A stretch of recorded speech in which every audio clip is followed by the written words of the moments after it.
سارے نبی برحق، سب نبیوں کی طرف اللہ نے وحی بھیجی، اور سارے نبی معصوم۔ پابند ہیں ہم یہ عقیدہ رکھنے کے، اگر کسی ایک نبی کے بارے میں بھی عقیدہ کمزور ہو تو ہم اس کو مومن نہیں، کافر اور بے ایمان ہی کہیں گے۔ اور نبی کتنے اللہ پاک نے بھیجے؟ کوئی 15-20 نہیں، 10-15 ہزار نہیں، کوئی 1.25 لاکھ کے قریب نبی رب کریم نے بھیجے۔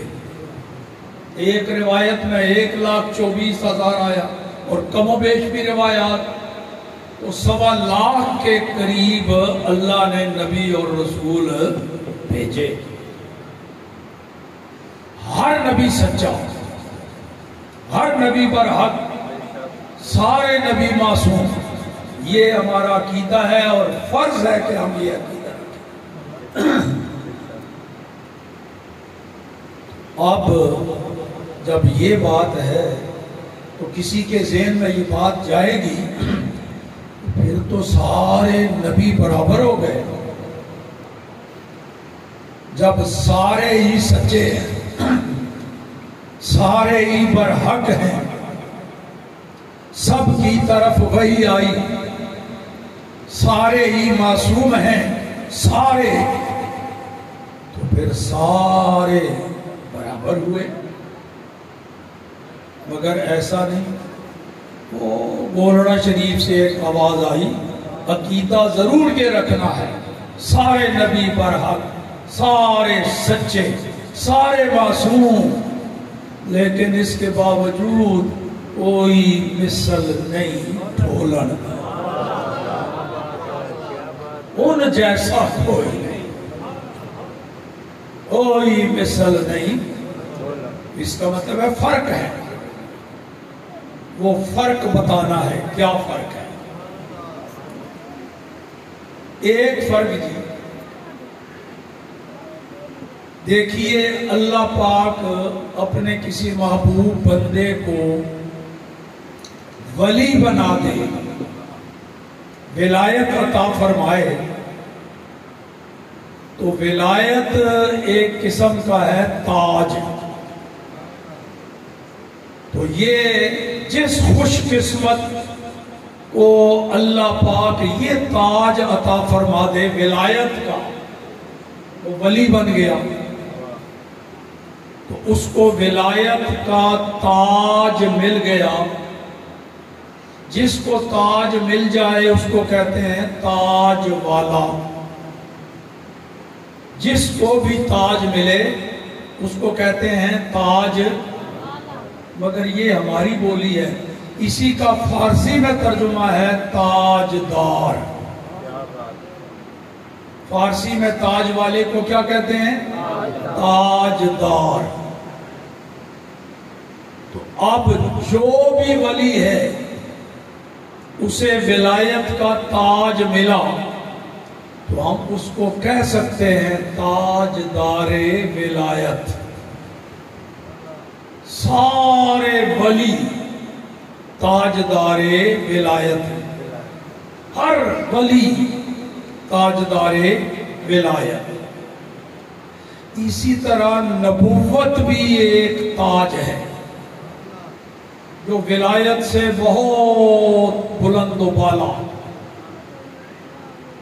بڑا اونچا درجے کا تاج نبوت کا۔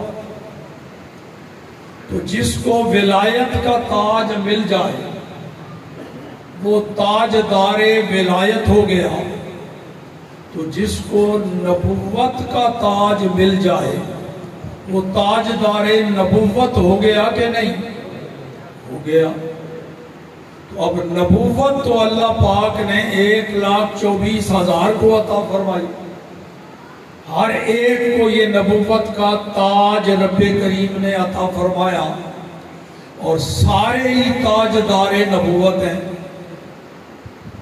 تو پھر تاجدار نبوت تو کوئی 1.25 لاکھ کے قریب ہو گئے، لیکن تاجدار ختم نبوت صرف ایک. تاجدار نبوت 1.25 لاکھ، لیکن تاجدار ختم نبوت صرف ایک ہی ہے. وہ وہی ہے جسے اللہ نے فرمایا محمد الرسول اللہ. وہی جو اللہ کے معبود اور ہمارے آقا ہے، ہم جن کے امتی ہیں، وہ ہیں تاجدار ختم نبوت.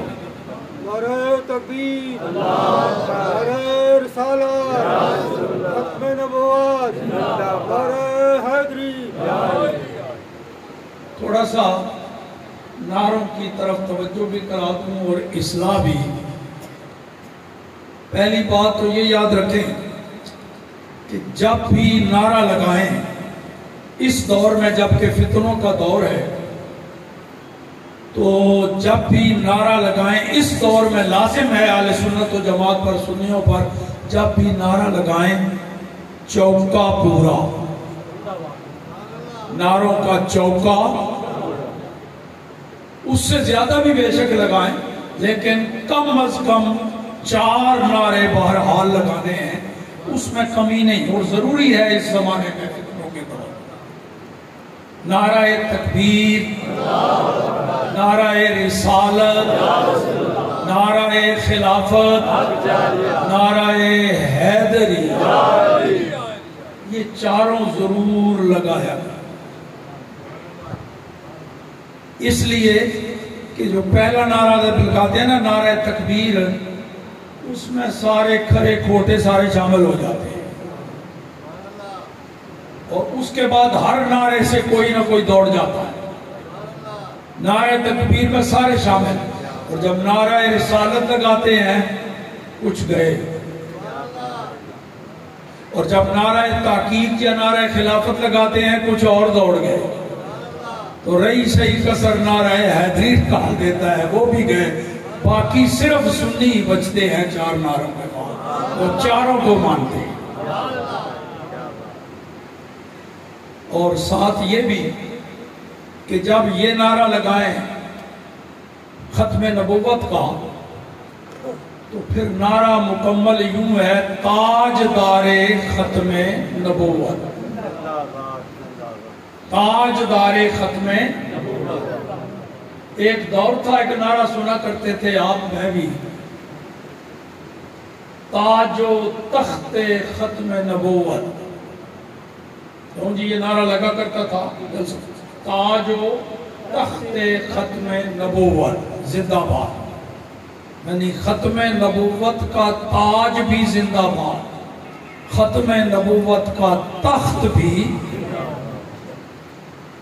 تو ہمارے بزرگوں نے پھر متوجہ کیا کہ جس کا تاج زندہ ہو تو وہ تاجدار بھی زندہ ہوگا کہ نہیں، اور اگر تخت زندہ ہے تو تخت نشین بھی زندہ ہوگا کہ نہیں. تو انہوں نے پھر یوں نعرہ لگانا شروع کیا، تاج و تخت ختم نبوت زندہ باد. تاج اور تخت تو زندہ باد ہے ہی، لیکن تاجدار ختم نبوت. جب یہ نعرہ لگایا تو کچھ دوڑ گئے. نبوت کے تاج اور تخت کو زندہ باد کہنے والوں میں سے کچھ دوڑ گئے. تاج کو زندہ باد مانتے ہیں، تخت کو نہیں. اور تاج کو زندہ مانتے ہیں، تاجدار کو نہیں. تخت کو زندہ مانتے ہیں، تخت نشین کو نہیں. ہمارے بزرگوں نے کہا جی تاجدار ختم نبوت. تو یہ علاقہ مجاہد ختم نبوت حضرت علامہ مولانا عبدالستار خان نیازی کا بھی لگتا ہے نا، آج ان کا بھی سالانہ عرس ہے.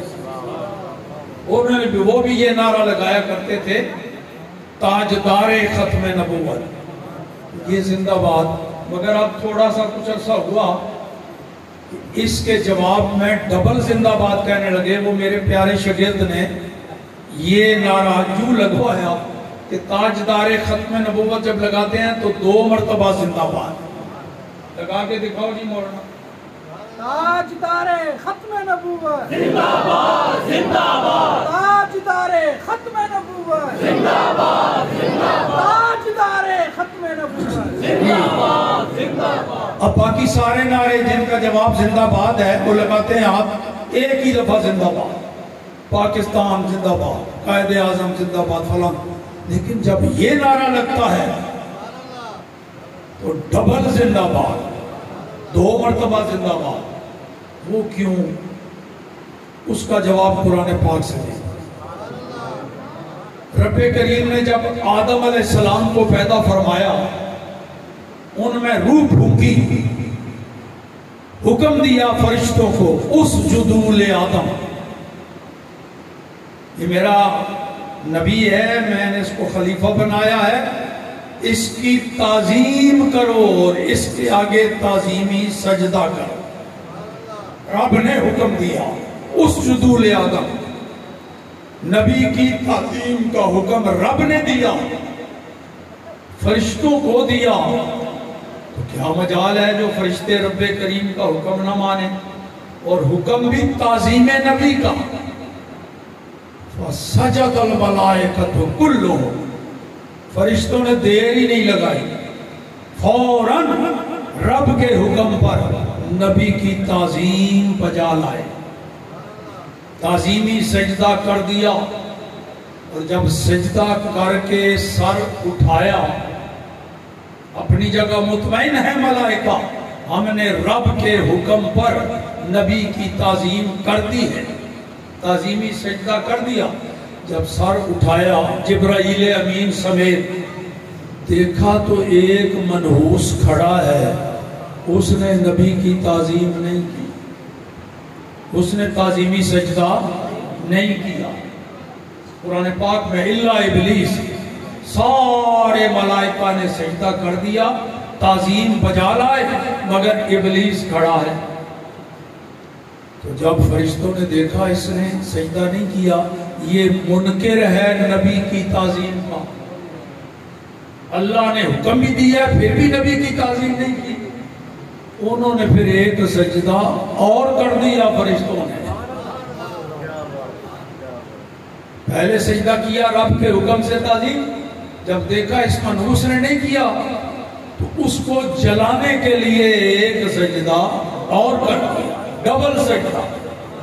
اور رب کو فرشتوں کی یہ ادا پسند آئی تو اپنے معبود کی امت کے نمازیوں کے لیے ہر رکعت میں ڈبل سجدہ رکھ دیا، ہر رکعت میں 2 سجدے. تو اس سے کیا ثابت ہوا کہ جہاں کہیں بھی کوئی مسلمان کوئی کام کریں یا کوئی بات کہیں، ایک ہی دفعہ کہنا کافی ہے، لیکن اگر کوئی اس بات کا منکر ہو پھر وہاں ڈبل کہو، ایک اپنے عقیدے کو ظاہر کرنے کے لیے اور دوسرا منکروں کو. بتائیے ہمارے زمانے میں حیات النبی کے منکر ہیں کہ نہیں؟ کیوں جی؟ جو نبی پاک کو زندہ نہیں مانتے، حیات النبی کے منکر. تو اس واسطے اب جب نعرہ لگائیں پہلی بار زندہ باد اپنے عقیدے کو ظاہر کرنے کے لیے اور دوبارہ اس عقیدے کے منکروں کو جلانے کے لیے، لہذا ڈبل زندہ باد. ایک دفعہ پھر لگاؤ، تاجدار ختم نبوت زندہ باد زندہ باد تاجدار ختم نبوت زندہ باد تاجدار ختم نبوت. زندہ باد زندہ باد. لو جی واپس آ جاؤ. فرق بتا رہا تھا کہ محمد رسول اللہ صلی اللہ علیہ وسلم میں اور باقی نبیوں میں فرق کیا ہے. ایک فرق بتا دیا کہ باقی سارے نبی تاجدار نبوت، لیکن ہمارے آقا تاجدار ختم نبوت. اور فرق سنیے، رب کریم نے جتنے نبی بھیجے ہر نبی رحمت بن کے آیا ہے. اللہ کا کوئی بھی نبی مصیبت بن کے نہیں آیا، زحمت بن کے نہیں آیا. اللہ پاک کا ہر نبی رحمت بن کے آیا. تو پھر رحمت کتنے ہو گئے؟ کوئی 1.25 لاکھ کے قریب. سارے نبی رحمت، لیکن رحمت للعالمین صرف ایک، وہ ہے محمد رسول اللہ، وما ارسلناک الا رحمت للعالمین۔ کیوں جی فرق ہوا کہ نہیں؟ اور سنیے، اللہ پاک نے پہلے نبیوں میں سے جس نبی کو بھیجا 2 شرطیں لگا کے بھیجا، ہر نبی کو 2 شرطیں لگا کے، 2 قیدیں لگا کے، ایک ہے قید مکانی اور ایک ہے قید زمانی۔ ہر نبی کو مکانی قید کیا؟ جس نبی کو رب کریم نے بھیجا اس کو علاقہ بتا کے بھیجا کہ تجھے فلاں علاقے کا، فلاں شہر کا، فلاں ملک کا، فلاں قوم کا، فلاں بستی کا نبی بنا کے بھیج رہا ہوں۔ یہی وجہ ہے کہ ایک ہی زمانے میں کئی نبی آتے ہیں، ایک علاقے کا نبی اور، دوسرے کا اسی وقت کوئی نبی اور، تیسرے علاقے کا اور، تو علاقہ اور جگہ بتا کے بھیجا جاتا۔ یہ مکانی قید کہ تمہاری امت فلاں علاقے کے اندر ہے، اور زمانی قید مدت اور عرصہ کی بتا کے بھیجا جاتا، 50 سالوں کے لیے تمہیں بھیج رہا ہوں یا 100 سال کے لیے بھیج رہا ہوں۔ نوح علیہ السلام کو 950 سال کے لیے پھر تمہیں بلا لوں گا اور نبی بھیج دوں گا۔ تو یہ 2 شرطیں لگا کے ہر نبی کو، 1.25 لاکھ کے قریب نبیوں کو جگہ اور علاقہ بھی متعین کر کے اور عرصہ اور مدت بھی متعین کر کے، لیکن جب باری آئی اس عظیم ہستی کی جنہیں محمد الرسول اللہ کہتے ہیں، تو دونوں شرطیں اڑا دی رب کریم۔ فرمایا محبوب نہ کوئی علاقے کی پابندی ہے نہ زمانے کی پابندی ہے، تجھے کل جہانوں کے لیے اور کل زمانوں کے لیے نبی بنا کے بھیج رہا۔ نعرہ تکبیر، نعرہ رسالت، نعرہ حیدری، نعرہ غوثیہ۔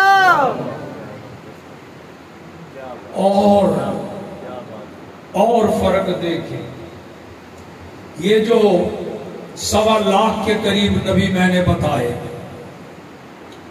ان میں سے کسی نبی کی امت میں کوئی ایک نبی بھی شامل نہیں۔ میں ذرا لفظ بدل رہا ہوں،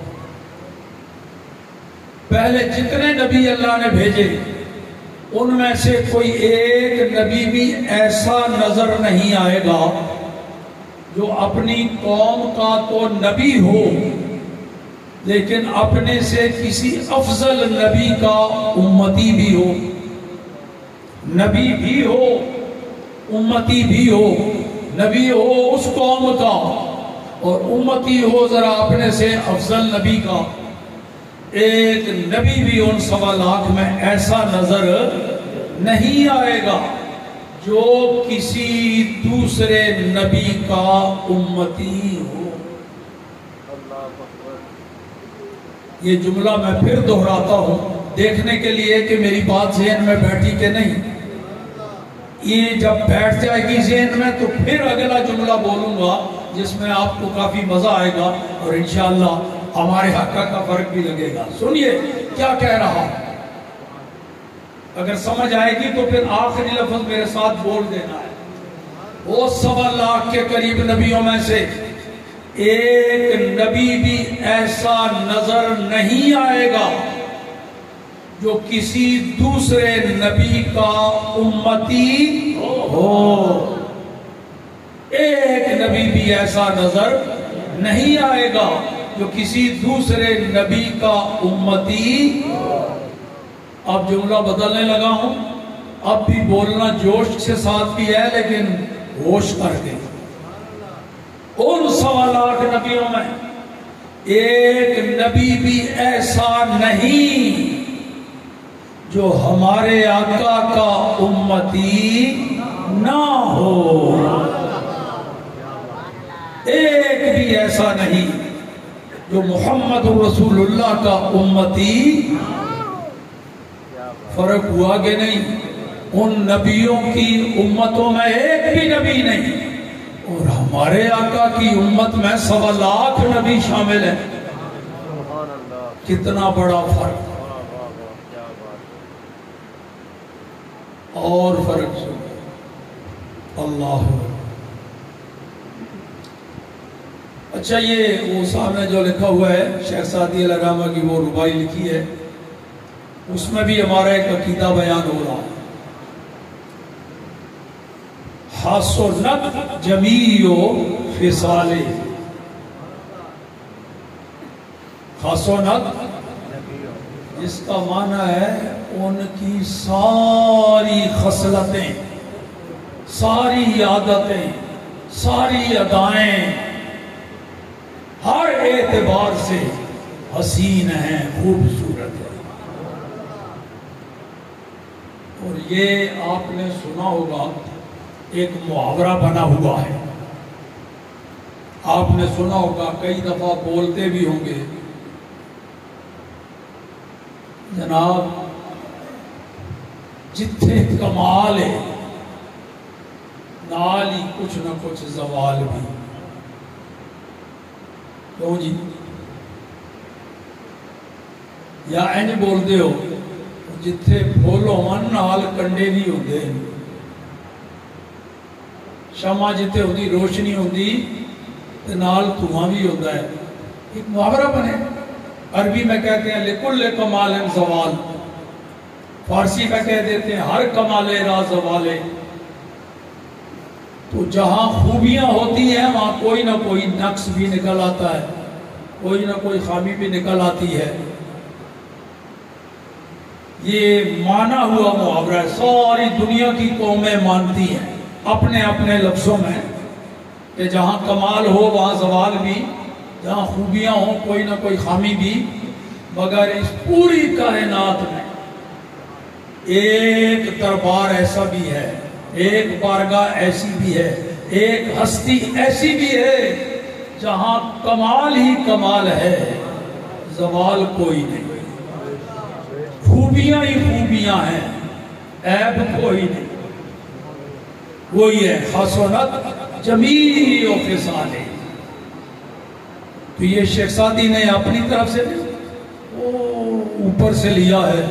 صحابہ اکرام کا عقیدہ کیا تھا؟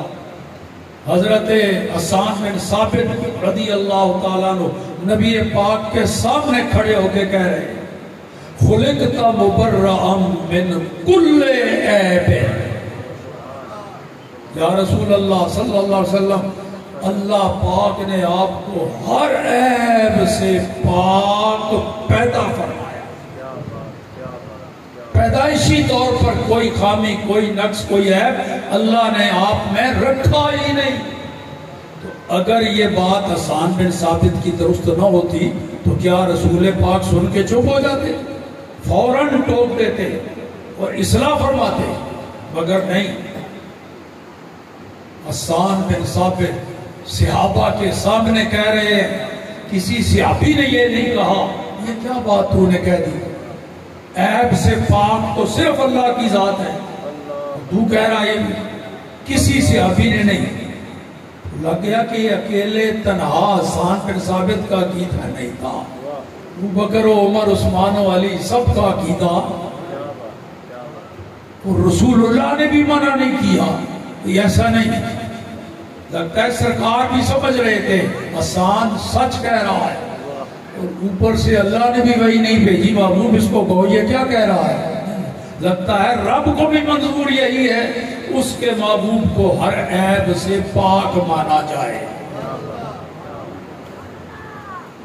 حسان بن ثابت نے کیا کہا؟ خلقت مبرأ من کل، اعلیٰ حضرت نے بھی ترجمہ یوں کر دیا بڑے زوردار لفظوں میں۔ اعلیٰ حضرت ترجمانی خوب کرتے صحابہ اکرام کی، اہل بیت کی، ازواج مطہرات۔ اعلیٰ حضرت نے کیا کہا؟ وہ کمال حسن حضور ہے، وہ کمال حسن حضور ہے کہ گمان نقص جہاں نہیں۔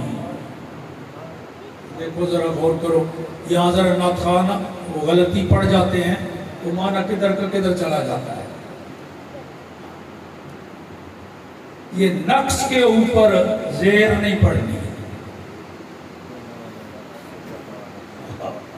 نقصے جہاں کہہ دیتے ہیں نا تو غلط ہو جاتا ہے۔ وہ کمال حسن حضور ہے کہ گمان نقص جہاں نہیں۔ اعلیٰ حضرت فرماتے ہیں نقص اور عیب کا ہونا تو دور کی بات ہے، ہمارے آقا میں تو نقص اور عیب کا وہم و گمان بھی نہیں۔ وہ کمال حسن حضور ہے کہ گمان نقص جہاں نہیں۔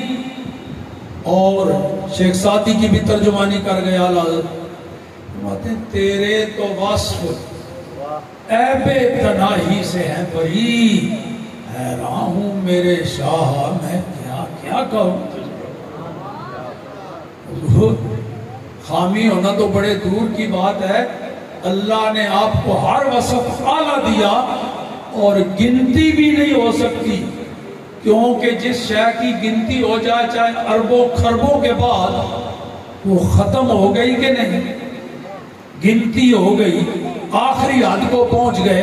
اعلیٰ حضرت فرماتے ہیں یہ بھی عیب ہے، چاہے اربوں خربوں کے بعد بھی ختم تو ہو گیا نا۔ جس رب نے آپ میں اور کوئی خامی نہیں رکھی، یہ خامی بھی نہیں رکھی کہ آپ کے وصف و کمالات گنتے گنتے کوئی اربوں خربوں کے بعد کہے لو جی پورے ہو گئے، نہیں گنتی ہو سکتی۔ حیران ہوں میرے شاہ میں کیا کیا کہوں تجھے۔ اللہ اکبر۔ اور فرق دیکھیے،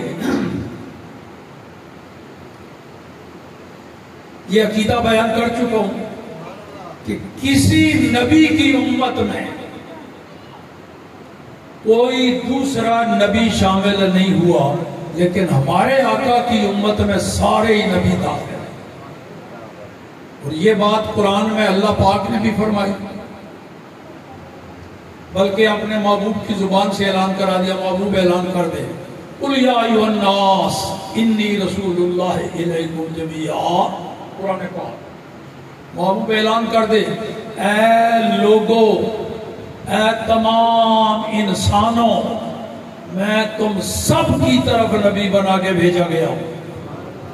تو انسانوں میں آدم علیہ السلام بھی داخل، ان کی ساری اولاد بھی داخل، نبی بھی داخل، امتیں بھی داخل، سب کی طرف نبی بنا کے بھیجا گیا۔ اور بخاری میں تو ہے وَرْسِلْتُ إِلَى الْخَلْقِ كَافَّةً، صرف انسانوں کی طرف نہیں، ساری مخلوق کی طرف نبی بنا کے بھیجا گیا۔ انسان بھی، جن بھی، فرشتے بھی، نباتات بھی، جمادات بھی، حیوانات بھی، ساری مخلوق۔ اب کوئی یہ کہے، یہ عقیدہ تو آپ بیان کر رہے ہیں، کیا واقعی نبیوں کا بھی یہ عقیدہ تھا کہ محمد رسول اللہ ہم سب کے نبی ہیں؟ نبیوں نے خود بھی اقرار کیا، مانا، اس کے لیے بھی اعلیٰ حضرت کی بارگاہ میں آپ کو پیش کر رہا ہوں۔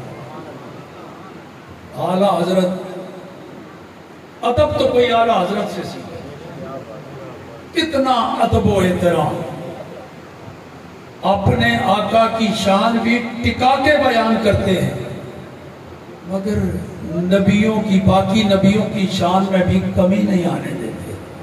مثال کے طور پر دیکھو، ملک کونین میں انبیاء تاجدار، ملک کونین میں انبیاء سارے نبیوں کو تاجدار کہہ رہے ہیں۔ اعلیٰ حضرت وہ نہیں ہے جو کہتے ہیں نبی ایسے ہی ہوتا ہے جیسے بڑا بھائی ہوتا ہے، نبی ایسے ہی ہوتا ہے جیسے کوئی سوسائٹی میں چودھری ٹائپ بندہ ہوتا ہے، یا نبی ایسے ہوتا ہے جیسے ڈاکیا ہوتا ہے، ادھر سے ڈاک لے نہیں، حضرت سارے نبیوں کو تاجدار کہہ رہے ہیں۔ ملک کونین میں انبیاء اور تاجداروں کا آقا ہمارا نبی۔ نعرہ تکبیر، نعرہ رسالت، یا رسول اللہ، نعرہ تحقیق، نعرہ حیدری۔ لو جی، زندہ باد زندہ باد، زندہ باد، زندہ باد، اقتلو۔ لو جی، بات یہ کرنے لگا تھا کہ خود نبی بھی یہی ایمان اور عقیدہ رکھتے تھے۔ یہی وجہ ہے کہ جب شب معراج مسجد اقصی میں سب نبیوں کو جمع کیا گیا تو بالاتفاق سارے نبیوں نے پڑھنا پیچھے اس امام نے نیت باندھ کے حضور کے پیچھے نماز۔ اور اعلیٰ حضرت نے ایک بڑا مزدار اشارہ دیا اپنے نعتیہ کلام۔ اعلیٰ حضرت ایک خواہش اور ایک تمنا ظاہر کر رہے ہیں، وہ تمنا یہ ہے کہ اگر رب کریم مجھے موقع عطا فرمائے کسی ایک جگہ اللہ کے سارے نبی اکٹھے موجود ہوں، سارے نبی، اور مجھے یہ سعادت ملے میں ان نبیوں کی بارگاہ میں حاضری دوں، یہ خواہش ہے اعلیٰ حضرت۔ تو اگر سارے نبی کسی ایک جگہ اکٹھے جلوہ گر مجھے مل جائیں تو بڑے ادب سے دست بستہ نبیوں کی بارگاہ میں ایک سوال عرض کروں۔ وہ سوال کیا ہے؟ انبیاء سے کروں عرض، انبیاء سے کروں عرض، کیوں مالک ہو؟ سارے نبیوں کو مالک کہہ رہے ہیں، یہ ہے اعلیٰ حضرت۔ انبیاء سے کروں عرض، کیوں مالک ہو؟ اے مالک ہو، اے بادشاہو، اے سلطانوں، اے اپنے اپنے وقت کے حکمرانوں، ذرا میرے سوال کا جواب تو دو۔ کیا نبی ہے تمہارا ہمارا نبی؟ بتاؤ، جو ہمارا نبی ہے کیا وہی تمہارا بھی نبی ہے؟ یہ سوال عرض کروں۔ اگر کہیں موقع مل گیا کہ سارے نبی ایک جگہ اکٹھے ملے، پھر سوچا دنیا میں تو یہ ممکن نہیں، کیونکہ دنیا میں اللہ نے سارے نبی اکٹھے تو بھیجے نہیں، باری باری بھیجتا رہا، اگلوں کو بلا لیتا اور بھیج دیتا، اور پھر اعلیٰ حضرت پہلے نبیوں کے زمانے میں ہوئے نہیں، وہ تو تاجدار ختم نبوت کی امت میں ہیں۔ سوچا چلو دنیا میں نہ صحیح تو قیامت میں تو موقع مل ہی جائے گا نا، قیامت میں تو ساری مخلوق ایک ہی میدان میں اللہ کی بارگاہ میں جمع ہوگی، وہاں امتیں بھی ہوں گی، سارے نبی بھی وہاں موجود ہوں گے، تو جب سارے نبی وہاں موجود ہوں گے تو وہاں پوچھ لوں گا یہی سوال میدان قیامت میں، کیا انبیاء سے کروں عرض، کیوں مالک ہو؟ کیا نبی ہے تمہارا ہمارا نبی؟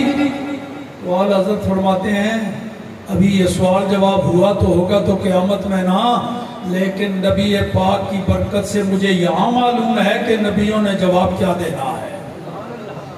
فرماتے ہیں اس کو میں یہاں ہی بتا کے جاتا ہوں کہ یہ اگر میں نے نبیوں سے سوال کیا، سن لو نبیوں کا جواب کیا ہوگا۔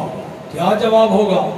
نبی فرمائیں گے اے احمد رضا سن، سوال کیا ہے پوچھا تو سن، وہ جیسے سب کا خدا ایک ہے ویسے ہی، جیسے سب کا خدا ایک ہے ویسے ہی ان کا ان کا تمہارا ہمارا نبی، جیسے کل مخلوقات کا خدا ایک ہے، نبیوں سمیت سب کا خدا ایک ہے، ویسے ہی نبیوں سمیت ساری مخلوقات کا مصطفیٰ بھی ایک ہے۔ میں نے تقریر شروع بھی مبارکباد سے کی تھی، چاہتا ہوں ختم بھی مبارکباد پر کروں۔ پہلے تو مبارکباد دی تھی نا صرف یہ جلسہ کرنے والوں کو جو تم حاضر ہو، اب جو مبارکباد دینے لگا ہوں تو سرکار کی ساری امت کو،